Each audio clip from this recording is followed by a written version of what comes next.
வணக்கம் மாணவர்களே. இந்த வீடியோவில் நம்ம இப்போ என்ன பார்க்க போறோம்னா 4ஆம் வகுப்பு முதல் பருவம் தமிழில் இருக்கக்கூடிய பயிற்சி நூல் பார்க்க போறோம். யூனிட் 5 தான் பார்க்க போறோம். விடியும் வேலை, பாடம் 5 விடியும் வேலை தான் பார்க்க போறோம். 5.1 வாங்க என்ன கொடுத்துருக்காங்கன்னு பார்க்கலாம். வருணனை சொல்லை கொண்டு தொடர் எழுதுவேன். வருணனை சொல்லை கொண்டு தொடர் எழுதுவேன். அதாவது இங்க வருணனை சொல் கொடுத்துருக்காங்க. வட்ட நிலா, சிலுசிலுப்பான, வெள்ளை வெளியேறன, பச்சை பசு, இதெல்லாமே வந்து என்னது வர்ணனை சொற்கள். அதுக்கு வந்து ஒரு தொடர் எழுத சொல்லியிருக்காங்க. இங்க பாருங்க, வயல்வெளி பச்சை பசேல் என்று இருந்ததுன்னு சொல்லிட்டு கொடுத்துருக்காங்க. அப்போ வட்ட நிலானா வானத்தில் வட்ட நிலா தெரிந்தது, வானத்தில் வட்ட நிலா தெரிந்தது. அடுத்து பாருங்க, வயலில் சிலுசிலுப்பான காற்று வீசியது, வயலில் சிலுசிலுப்பான காற்று வீசியது. வெள்ளை வெளியேறனுக்கு வெள்ளை வெளியேறன கொக்குகள் பறந்தன, வெள்ளை வெளியேறன கொக்குகள் பறந்தன. அடுத்து பாருங்க 5.2 என்ன கொடுத்துருக்காங்கன்னா, குறிப்பிற்கேற்ற படத்தை கண்டுபிடித்து வண்ணமிடுவோம். குறிப்பிற்கேற்ற படத்தை கண்டுபிடித்து வண்ணமிடுவோம். அதாவது ஒரு குறிப்பு கொடுத்துருக்காங்க. அப்போ அது என்னன்னு கண்டுபிடிச்சு நம்ம அதுக்கு வந்து கீழே இங்க ஒரு பிக்சர் கொடுத்துருக்காங்க இல்லைங்களா, இந்த பிக்சர்ல கண்டுபிடிச்சு வண்ணமிடணும். பாருங்க, என் பெயரில் வண்ணம் உண்டு, வண்ண பூக்களையும் எனக்கு பிடிக்கும். அது யாருன்னா வண்ணத்து பூச்சி. சரிங்களா, என்னது வண்ணத்து பூச்சி. அது இங்க எங்க இருக்குன்னு கண்டுபிடிக்கும் போது இதோ இங்க இருக்கு. அதுக்கு வந்து நம்ம என்ன பண்ணணும், கலர்ஸ் பண்ணிக்கணும்.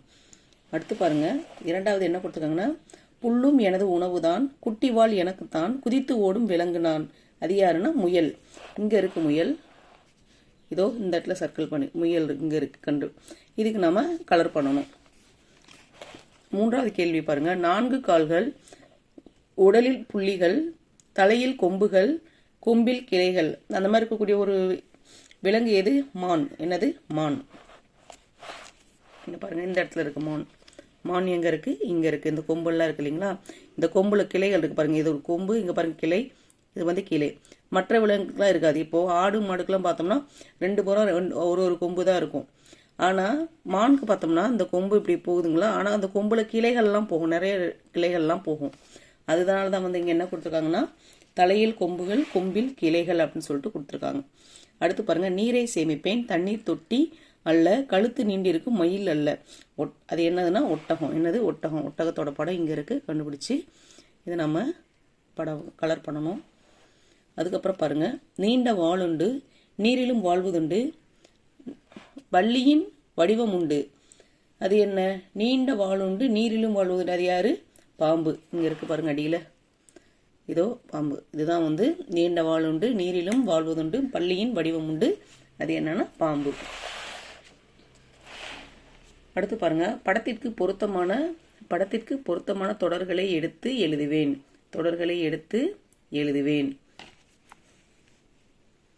இங்க பாருங்க என்ன கொடுத்துருக்காங்க, நிறையுது நீர்நிலை, இங்க கொஞ்சம் வார்த்தைகள்லாம் கொடுத்துருக்காங்க. அது எது இதுக்கு பொருத்தமானதோ அதில் எடுத்து நம்ம எழுதணும். இங்க பாருங்க, நிலா கொடுத்துருக்காங்க. நிலா சம்பந்தமான இங்க என்ன இருக்குன்னா, இங்க பாருங்க வட்ட நிலா இருக்கு, வட்ட நிலா. அதுக்கப்புறம் வானில் நிலா, அதுக்கப்புறம் பந்து போன்ற நிலா. சரிங்களா, அடுத்து பாருங்க மழை. மழை பத்தி எங்க இருக்கு? மழைன்னா என்னது? நிறையுது நீர்நிலை. மழை பெஞ்சாதான் நீர்நிலை நிறையும். அப்ப நிறையுது நீர்நிலை. பூமியில் விழுவது மழை. என்னது? பூமியில் விழுவது மழை. அதுக்கப்புறம் செழிக்குது இலைத்தலை, செழிக்குது இலைத்தலை. இது 3 எதுல வரும்? இதுல வரும், மழையில வரும். அடுத்து குருவி, சின்ன சின்ன குருவி, பழுப்பு வண்ண குருவி, வானில் உலா, சிறகடிக்கும் சிறிய குருவி, சிறகடிக்கும் சிறிய குருவி. அடுத்து 6 பத்தி எழுதணும்னா இங்க பாருங்க என்ன கொடுத்துருக்காங்க, நாமளே எழுத சொல்லிருக்காங்க. நானே எழுதுவேன்னு கொடுத்துருக்காங்க. அப்போ நாமளே எழுதணும். வளைந்து நெளிந்து செல்லுமாறு, கடலில் கலக்குமாறு, கடலில் கலக்குமாறு, வளைந்து நெளிந்து செல்லும் ஆறு. 2 இது எழுதியிருக்கேன். அடுத்து பாருங்க, பத்தியை படித்து வினாக்களுக்கு விடையளிப்பேன். இங்க பாருங்க, இங்க என்ன கேள்வி கேட்டிருக்காங்கன்னா, அமுதன் எங்க புறப்பட்டான்? காலைல எழுந்தவொடனே எங்க புறப்பட்டான்? அமுதன் பள்ளிக்கு புறப்பட்டான். எங்க புறப்பட்டான்? பள்ளிக்கு புறப்பட்டான். பச்சை பட்டாடை உடுத்தியது போல் காட்சியளித்தவை எவை? யாரு பச்சை பட்டாடை உடுத்தியது போல் காட்சியளித்தனா? மலைகள். என்னது? மலைகள். முத்துகள் கொண்டிருந்தது எவை? பனித்துளி. என்னது? பனித்துளி. முத்துகள் போன்று இருந்தவை பனித்துளி. இப்பத்தியில் இடமற்றுள்ள வர்ணனை சொற்களை எடுத்து எழுதுக. இதுல என்னென்ன வர்ணனை சொற்கள் இருக்குன்னா, சிலு சிலு காற்று, பச்சை பசேல் என்று வயல்கள், பச்சை பசேல் என்று வயல்கள், உயர்ந்தோங்கிய மலைகள், வண்ண வண்ண பூக்கள். இதெல்லாம் தான் பகுதியில் இடம்பெற்றுள்ள வர்ணனை சொற்கள். அடுத்து புத்தகத்தில் தேடி எழுதுவோம். இதில் என்ன பண்ணணும்? புத்தகத்தில் தேடி எழுதணும். பாடத்தில் உள்ள வர்ணனை சொற்களை எடுத்து எழுதுக. இந்த பாடத்தில் என்னென்ன வர்ணனை சொற்கள்னா பச்சை பசையிலென, சிலு சிலு என்ற, வெள்ளை வெளியர் என்ற, பச்சை பட்டாடை, இனிமையான, காலை பொழுது, இதெல்லாமே என்னது? வர்ணனை சொற்கள். பாடப்பகுதியில் இருக்கக்கூடிய வர்ணனை சொற்கள். அமுதன் தன் செல்ல பிராணியிடம் என்ன கூறினான்? மாலை நான் வந்து விடுவேன், வந்ததும் விளையாடலாம், இப்போது வீட்டிற்கு செல் என்றான். என்ன சொன்னா? மாலையில நான் வந்துடுவேன், வந்த உடனே விளையாடலாம், இப்ப நீ வீட்டுக்கு போ அப்படின்னு சொல்லி சொன்னான். அதுதான் தன் செல்லப்பிராணி நாயிடம் கூறினான். அடுத்து தேனீக்கள் பற்றி எழுதுக. தேனீக்கள் பத்தி நமக்கு தெரிஞ்ச ஏதாவது ஒரு 2 பாயிண்ட்ஸ் எழுதிக்கலாம். தேனீக்கள் பூக்களில் உள்ள தேனை சேகரிக்கும். பூக்களில் இருக்கக்கூடிய தேனை சேகரிக்கும். அடுத்து ஆண் தேனி, பெண் தேனி, வேலைக்கார தேனி அதுல உள்ளன. ஆண் தேனி, பெண் தேனி, வேலைக்கார தேனி என உள்ளன. அடுத்து அமுதனை எவை வரவேற்றது போன்று இருந்தது? உயர்ந்து வளர்ந்த மரங்களின் கிளைகள் காற்றில் அசைவது அமுதனை வரவேற்றது போல் இருந்தது. சரிங்களா? இது அவன் பள்ளிக்கு கிளம்பும் போது, நடந்து போயிட்டு இருக்கும் போது 2 புறமும் இருக்கக்கூடிய மரங்களுடைய கிளைகள் அசைவது எப்படி இருந்துச்சு? அவனை வரவேற்பது போல் இருந்தது. உயர்ந்து வளர்ந்த மரங்களின் கிளைகள் காற்றில் அசைவது அமுதனை வரவேற்பது போல் இருந்தது. அடுத்து பாருங்க, படம் பார்ப்பேன், தொடர் எழுதுவேன். சரிங்களா? அந்த படத்தை பார்த்து அதுக்கான தொடர் எழுதணும். இங்க குருவி கூடு கட்டிக்கிறது. வாயில குச்சியெல்லாம் வச்சிருக்கு. குருவி கூடு கட்டிக்கிறது. இங்க பாருங்க, இந்த சிறுவன் என்ன பண்ணிக்கிட்டு இருக்கான்? பின்னாடி பனங்காய் வண்டி வச்சு இழுத்துக்கிட்டு இருக்கான். சிறுவன் பனங்காய் வண்டி விளையாடுகிறான். என்ன பண்ணா? பனங்காய் வண்டி விளையாடுகிறான். இங்க பாருங்க, இந்த பையன் என்ன பண்ணிட்டு இருக்கான்? மீன் பிடிச்சிட்டு இருக்கான். சிறுவன் தூண்டில் போட்டு மீன் பிடிக்கிறான். என்ன பண்றான்? மீன் பிடிக்கிறான். இங்க இந்த பெரியவர் என்ன பண்ணிட்டு இருக்காரு? இங்க ஒரு மனிதர் இருக்காரு. இவர் என்ன பண்றாரு? காய்கறிகளை மூட்டையில் வைக்கிறார். எங்க வைக்கிறாரு? மூட்டையில் வைக்கிறார். படிப்பேன், பிழையை திரித்து எழுதுவேன். சரிங்களா? இதுல பிழையா இருக்கும். பிழை இல்லாம நம்ம எழுதணும். எறும்பு மெல்ல ஊர்ந்தனன்னு வர்றது ஊர்ந்தது. என்ன வரும்? ஊர்ந்தது. பறவைகள் வானில் பறந்ததுன்னு வரக்கூடாது. பறவைகள் வானில் இந்த இடத்துல என்ன வரும்? பறந்தனன்னு வரும். கடம்பன் வண்ணம் தீட்டினாள். கடம்பன்னா பையன், அப்ப இன்னும் வரும். என்ன வரும்? தீட்டினான். என்ன வரும்? தீட்டினான். செல்வி பாடல் பாடினான் இருக்கு. செல்வி பாடல் இந்த இடத்துல வரும்? பாடினாள்னு வரும். அடுத்து பாருங்க, செல்வி பாடல் பாடினாள். சிறுமிகள் கயிறு தாண்டினாள். சிறுமிகள்னா தாண்டினார்கள். சிறுமிகள் கயிறு தாண்டினார்கள். சிறுமிகள் கயிறு தாண்டினார்கள்.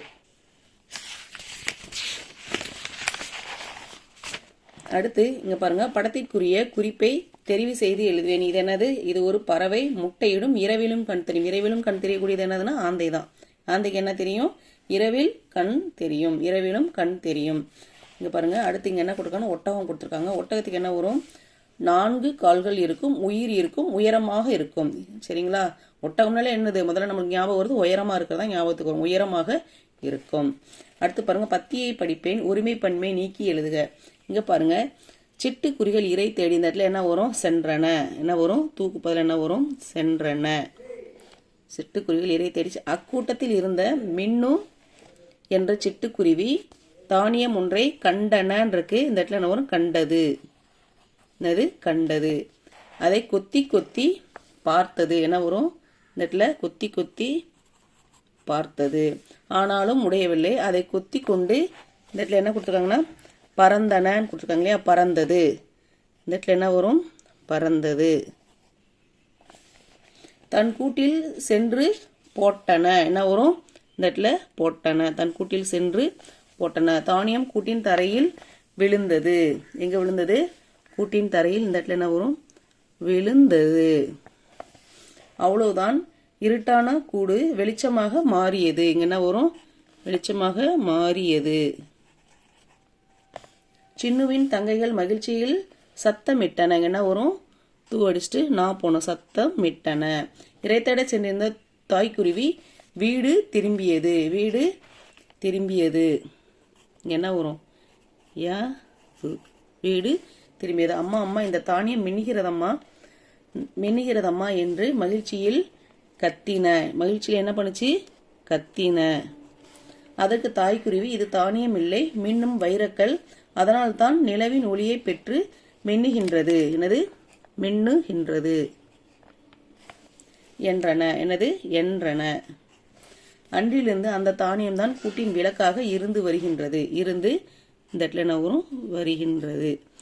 அவ்வளோதான். இந்த மாதிரி இதை கரெக்டாக சரி பண்ணிட்டு, இந்த எழுத்துக்களை சரி பண்ணிட்டு கீழே நீங்கள் அதை எழுதிக்கணும். அடுத்து என்ன கொடுத்துருக்காங்கன்னா விரைவாக படிப்பேன், படித்த நேரத்தை குறிப்பேன். இது நீங்கள் படித்து பார்க்கணும். காலை வேலை, உயர்ந்தோங்கிய பனித்துளிகள், பச்சை பட்டாடை, தலையாட்டியது, ஓலை கொட்டான், மாட்டாந்தோடு, ஆட்டெருவு, முளைப்பாரி, சோளத்தட்டு. அதேமாரி இதையும் கீழே விரைவாக படிப்பேன், படித்த நேரத்தை குறிப்பேன். பூக்களில் உள்ள தேனை எடுப்பதற்கு வண்ணத்து பூச்சிகள் வட்டமிட்டன. அவற்றை பார்ப்பதற்கு பூக்கள் அசைவது போல் இருந்தது. இவற்றை பார்த்து மகிழ்ந்தான் அமுதன். அப்போது ஏதோ சத்தம் கேட்டு திரும்பி பார்த்தான். அவன் ஆசையை வளர்த்த செல்ல நாய்க்குட்டி குறைத்து கொண்டே அருகில் ஓடி வந்தது. அதன் மென்மையான உடலை அன்புடன் வருடி கொடுத்தான். மாலை நான் வந்து விடுவேன், வந்தது விளையாடலாம், இப்போது வீட்டிற்குள் செல் என்றான். புரிந்தது போல் தலையாட்டியது நாய்க்குட்டி. அதற்கு கையசைத்து விடைபெற்றான் அமுதன். அடுத்து இங்க பாருங்க என்ன கொடுத்துருக்காங்கன்னா உயிரற்றவை தாவரங்களிலிருந்து கிடைப்பவை. என்னது உயிரற்ற? இந்த அட்டவணை படிச்சுட்டு இந்த அட்டவணையிலிருந்து எதெல்லாம் உயிரற்றவையோ எடுத்து இந்த பாக்ஸில் எழுதணும், இந்த கட்டத்தில் எழுதணும். உயிரற்றவை மேடை, கூடை, வைகாசி, கலை, வடை, நகை, குகை, பலகை, மேசை, மாலை, கைப்பை. தாவரங்களிலிருந்து கிடைப்பவை என்னென்ன இருக்கு? வாழைத்தார், குடைமிளகாய், வாழை, வெற்றிலை, எலுமிச்சை, கற்றாழை, முருங்கை இலை, தென்னை. முருங்கை இலை, தென்னை இதெல்லாம் என்னது? தாவரங்களிலிருந்து கிடைப்பவை. அவ்வளோதான். அதுக்கு பின்னாடி இருக்கிறதெல்லாம் என்னென்னு படிப்பேன், மகிழ்வேன். சரிங்களா? இதெல்லாம் என்ன பண்ணணும்? படித்து பார்க்கணும். அவ்வளோதான், இந்த பாடம் முடிந்தது. இந்த வீடியோ உங்களுக்கு பிடிச்சிருந்துச்சுன்னா லைக் பண்ணுங்கள், கமெண்ட் பண்ணுங்கள், சப்ஸ்கிரைப் பண்ணுங்கள். இது வரைக்கும் நம்ம சேனலை சப்ஸ்கிரைப் பண்ணாதவங்க சப்ஸ்கிரைப் பண்ணுங்கள். பக்கத்தில் இருக்க பெல் ஐக்கானை ப்ரெஸ் பண்ணுங்கள். நன்றி, வணக்கம்.